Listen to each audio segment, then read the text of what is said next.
Want a cracker? Hello. You want a cracker? Yes, you want?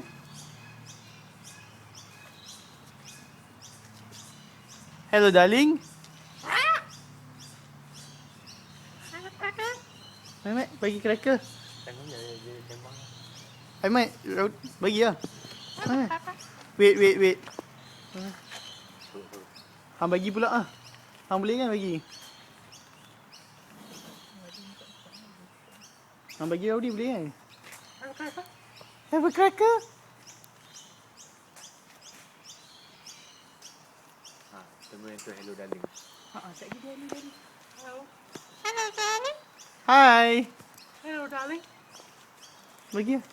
Oh, Hello, darling. hello darling. Oh, mai sekok lagi ni. Hello, darling.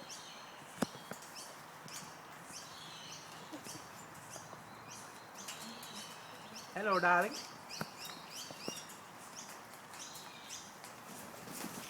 Oh, wah, ada 10 ekor baru. Yalah. Siapa yang boleh cakap lagi? Siapa cakap je dapat. Hang nak apa? Cakap. Nak video lagi lah? Pause tu. Tak boleh lah, dia tak boleh pause.